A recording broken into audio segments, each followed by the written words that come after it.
भगवान शंकर अमर कथा सुनाने लगे।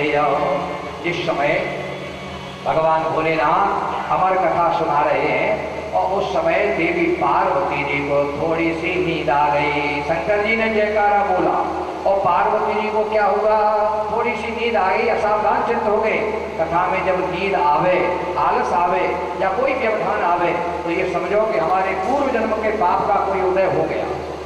भैया तुलसी पूर्व पाप दे,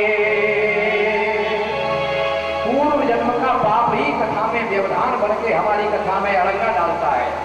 बोले तुलसी पूर्व पाप दे और हरि चर्चा न सुहाय, ओके ओगे के लरिमले के घर को उठ जा। कथा में नींद आ जाए अथवा कथा में कोई झगड़ा हो जाए या अचानक कोई दूसरा काम लग जाए संसार का, समझो हमारी पाप का उदय हो गया, जो कथा में व्यवधान बन गया। पार्वती जी को भी नींद आई, शंकर जी ने जयकारा बोला और जब जयकारा बोला तो उस समय पार्वती जी में नहीं बोल पाई, लेकिन वहां सुखदेव महाराज तोता बन करके उस वृक्ष के ऊपर वहां बैठे हैं और एकांत में बैठे हुए थे, जो प्रेम से कथा सुन रहे थे।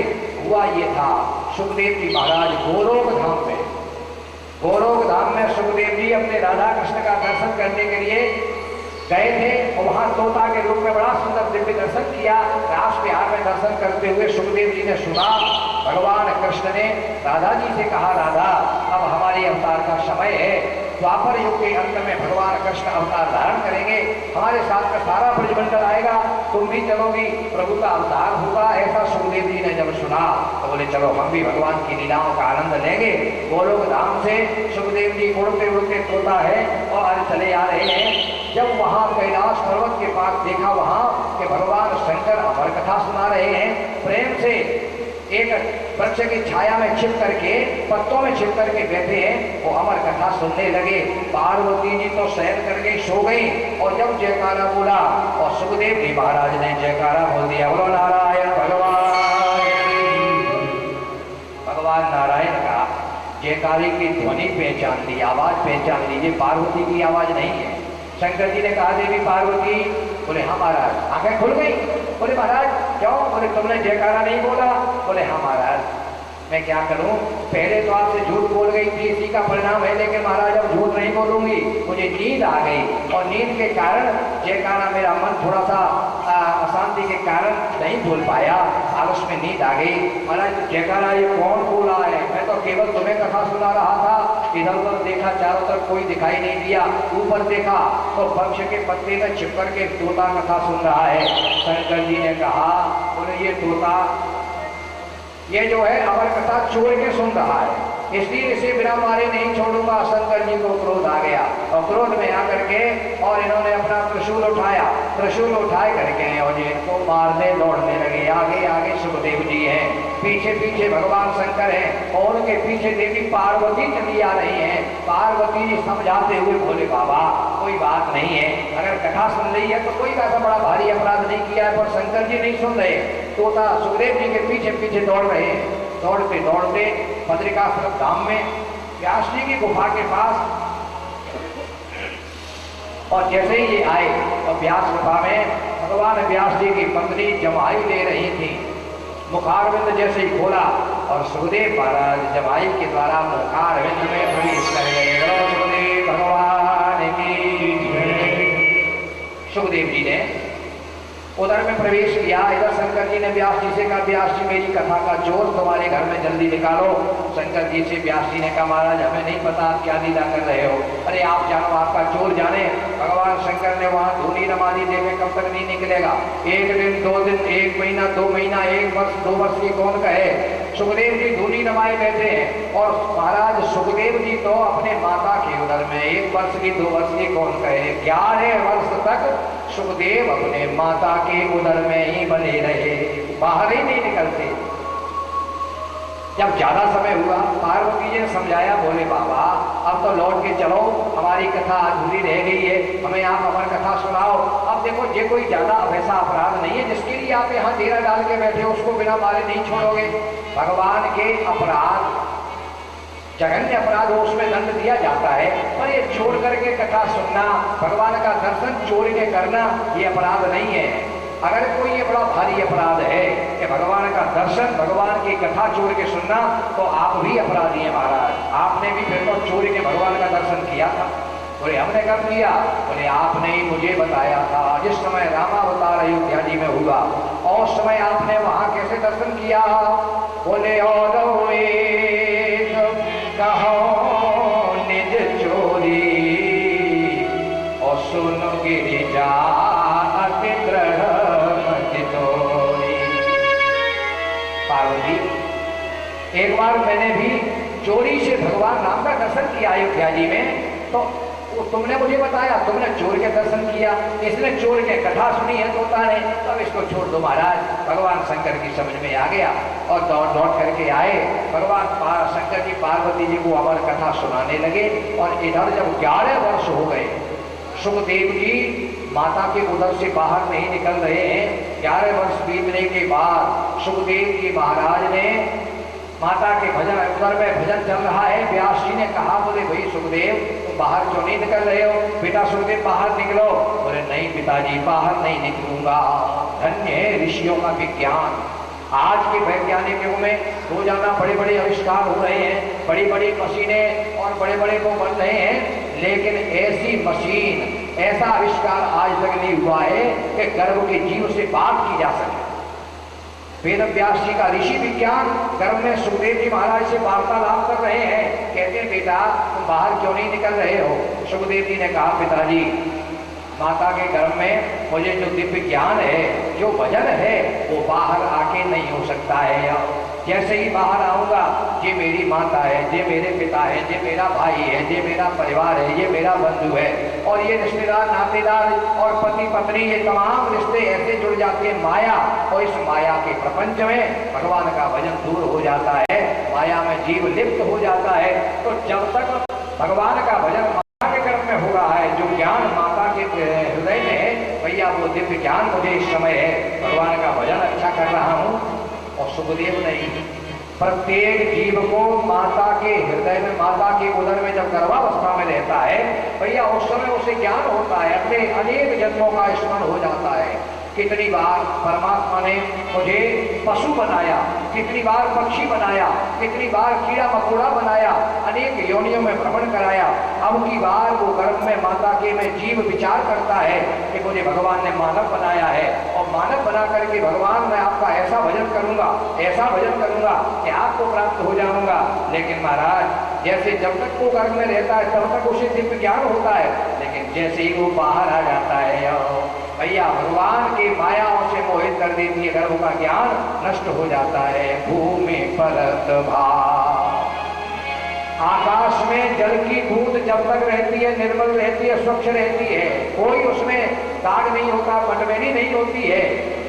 लेकिन जैसे ही वो जल की बूंद पृथ्वी पर गिरती है, मिट्टी का संग हो जाता है, पटमेली हो जाती है, वर्षा का पानी गंदा हो जाता है। भैया भूमि परत भाव,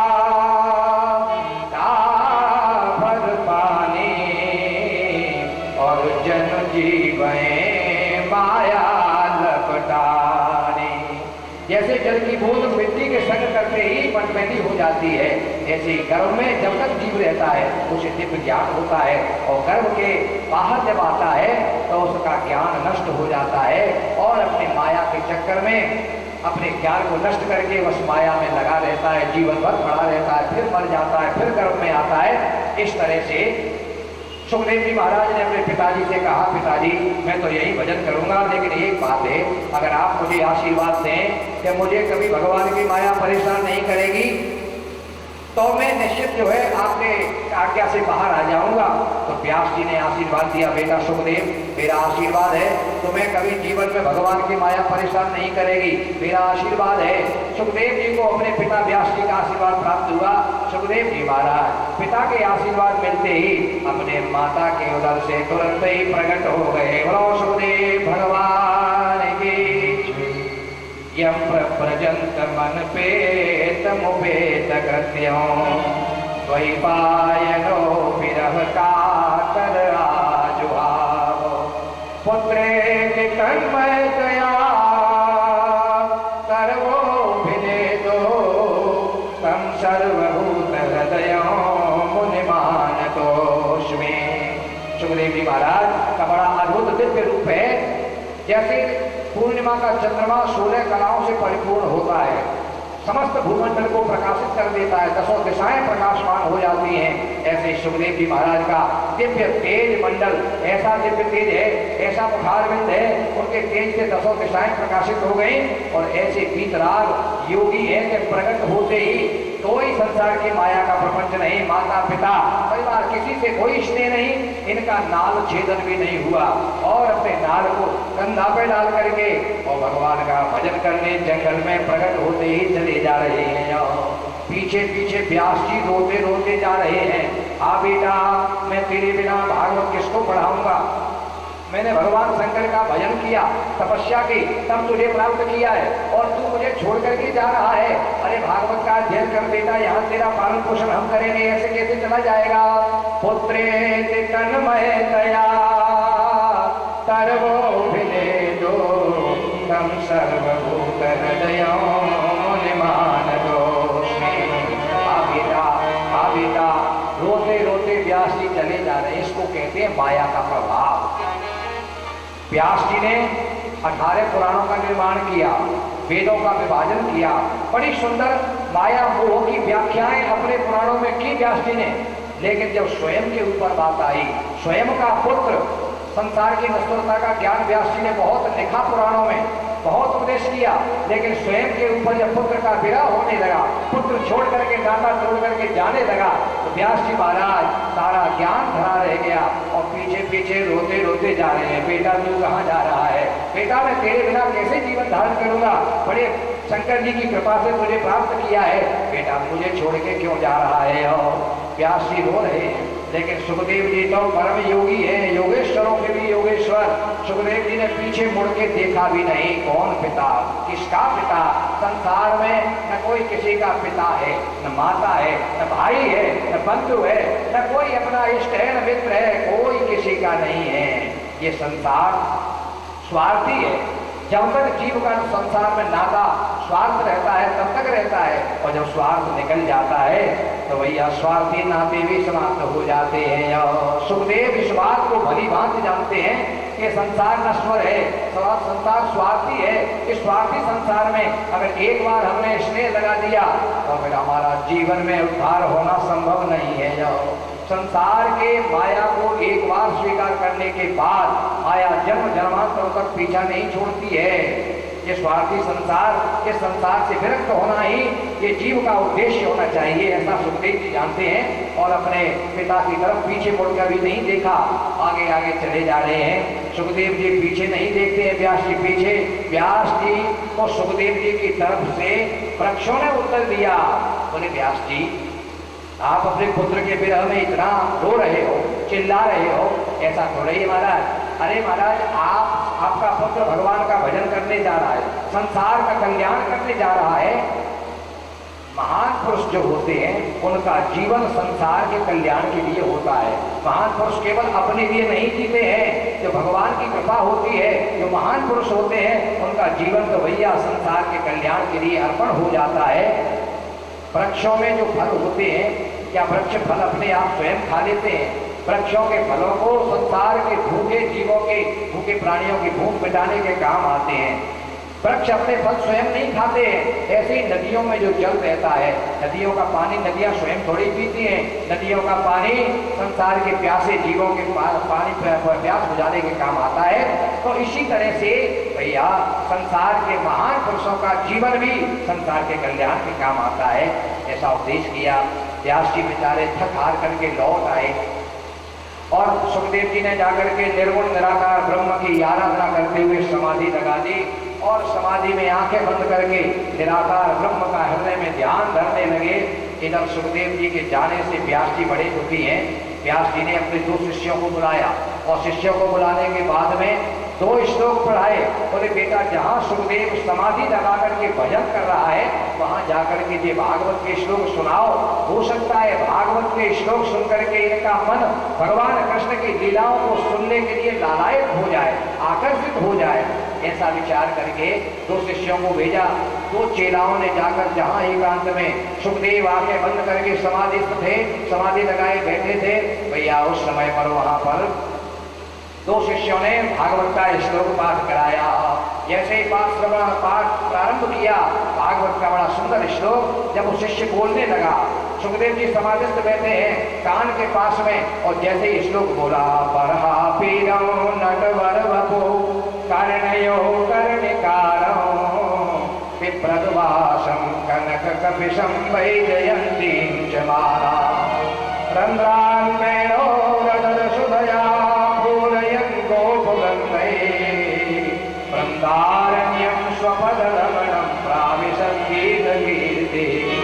भगवान कृष्ण का बड़ा दिव्य रूप का वर्णन जब किया। आनंद कंद भगवान श्याम सुंदर के माथे पर सोने का मुकुट बंधा हुआ है, मोर पंख धारण किए हुए भगवान, गले में कौस्तुभ मणि की बड़ी सुंदर बनमाला पड़ी हुई है, पीतांबर फहरा रहा है, कानों में मकराकृति के कुंडल हैं, और ऐसा दिव्य रूप का वर्णन किया। सुखदेव जी प्रसन्न हो गए। भगवान कृष्ण के स्वरूप की झांकी का जब श्रवण किया, आंखें खुल गई, समाधि भंग हो गई। और सुखदेव जी महाराज ने देखा, बोले बेटा तुमने तो बहुत अच्छा श्लोक सुनाया, ऐसा श्लोक कि जिसको सुनकर के मेरा चित्त प्रसन्न हो गया। लेकिन मन में विचार किया कि भगवान कृष्ण के बारे में जो वर्णन किया है, भगवान कृष्ण तो बाल लीला वृंदावन में कर रहे हैं, और उस समय क्या है, बोले बाल लीला करते समय माखन मिश्री का भोग लगाते हैं। अब हम ठहरे जंगल में रहने वाले, और हमारे पास में भगवान कृष्ण को बाल भोग में मक्खन मिश्री कहाँ से आएगा। सुखदेव कहते हमने तो संसार छोड़ दिया, हमारे पास क्या रखा है, भगवान को कैसे प्रसन्न करेंगे, मक्खन मिश्री के भोग के बिना हमारा कन्हैया प्रसन्न होता नहीं है। लेकिन दूसरा श्लोक सुनाया, बोले जरूरी नहीं है कि कन्हैया को मक्खन मिश्री का भोग लगाया जाए। अरे भगवान को पूतना ने क्या किया था, पूतना नाम की राक्षसी आई थी, उसने भगवान का भोग मक्खन मिश्री का लगाया था। बोले नहीं, क्या लगाया था, बोले उसका तो इस तरह से हलाहल विष लगा था। अहो पकियों स्तन काल कोट जिघांसयादाय फलभ्य साध्वी लेवे गतिं धात्र चुकांततोन्यो कंबातयालो शरणं व्रजेम। पूतना ने भगवान कृष्ण को अपने स्तनों से